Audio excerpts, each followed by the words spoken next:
நியூஸாக சொல்லுவேன், வீடியோ சொல்லுவேன். அப்போ என்ன பண்ணுதுனாங்கன்னா, இந்த தம்பிக்காரவங்க அந்த விவேகானந்த சங்க துறவி சொன்னதை கேட்டு அவர் போய் கேரளாவில் ஒரு விஷயத்தை பண்ணிட்டு வந்ததுனால இவருடைய மூத்த அண்ணன் இறக்குறாரு.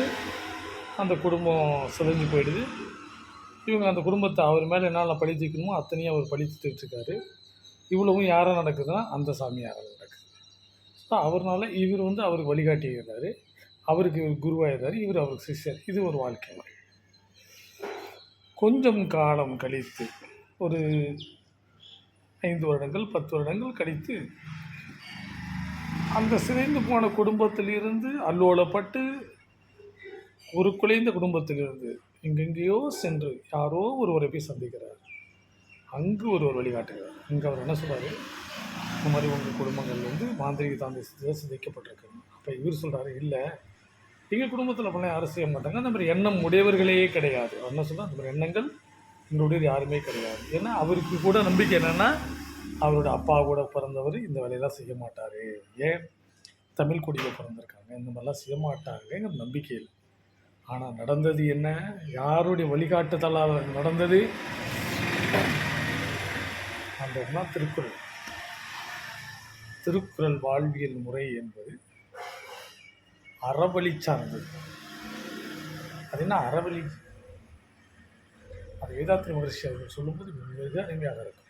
சமீபத்தில் நவீன காலத்தில் வாழ்ந்த ரிஷிகுமார்களில் மிக உன்னதமான ஒரு வேதாத்ரி மகரிஷி. பொள்ளாச்சிக்கு போங்க, ஆலியாருக்கு போங்க, அந்த உன்னதமான புத்தகங்கள்லாம் இருக்காங்க, படிங்க. சும்மா போய் எங்கள் நிர்வாகத்தில் உள்ள குறைகள்லாம் பார்க்காதீங்க, அது நம்ம வேலை இல்லை. அது எல்லா நிர்வாகத்திலையும் குறையில்லாத நிர்வாகங்கள் எங்கேயுமே கிடையாது. குறை நிறைய 2 இருக்கும், அதெல்லாம் நம்ம பார்க்க முடியாது.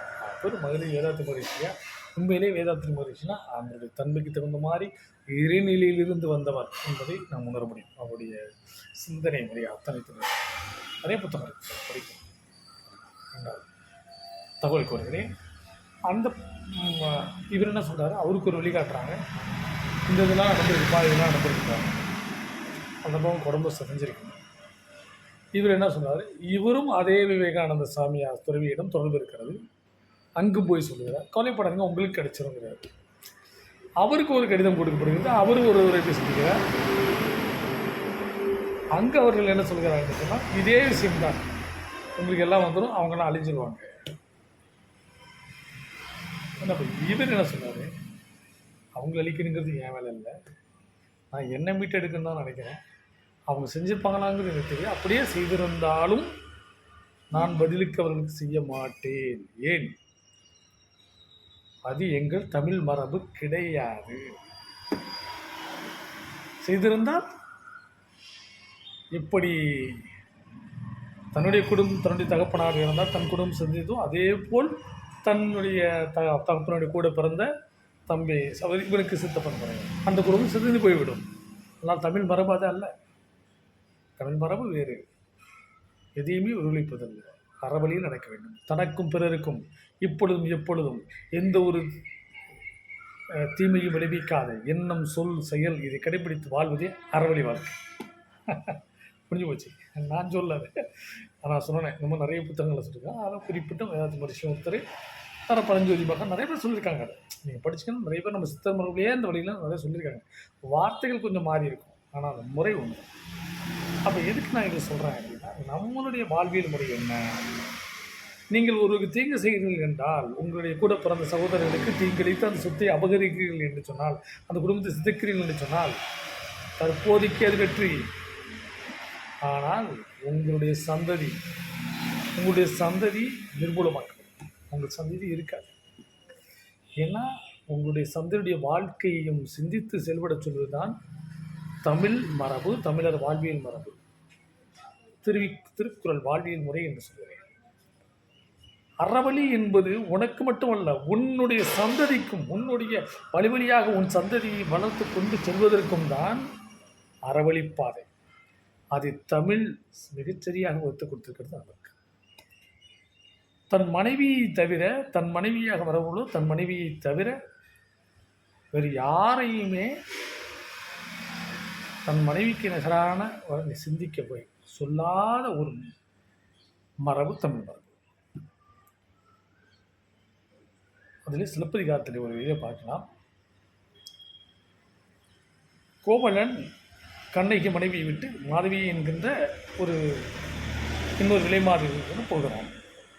அது அந்த காலத்தில் இப்போ சொல்கிறாங்க ஸ்டெப்னி சொல்கிறாங்களா அந்த மாதிரி அந்த மரபில். அப்போ அந்த வணிகர்கள் சமூகத்தில் இருந்திருக்கு, வரலாறு தான் நமக்கு தெரியும்.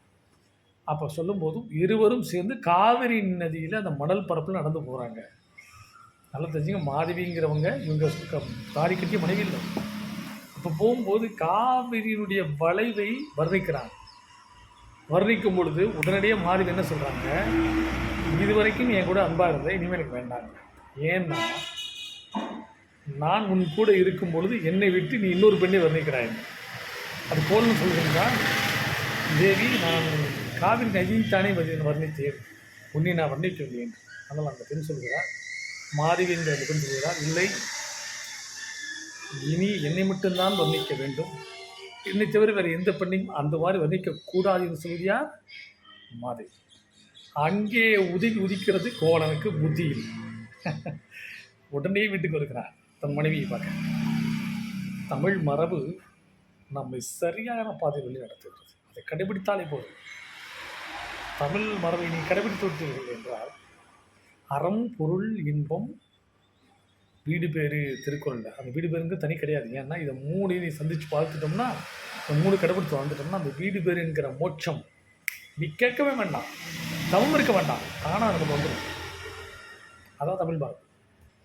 அவ்வளோ சாதாரணது இல்லை. நிறைய எடுத்துக்காட்டுகள் நிறைய இருக்குது. ஆனால் நம்ம தமிழ் மரபை பற்றி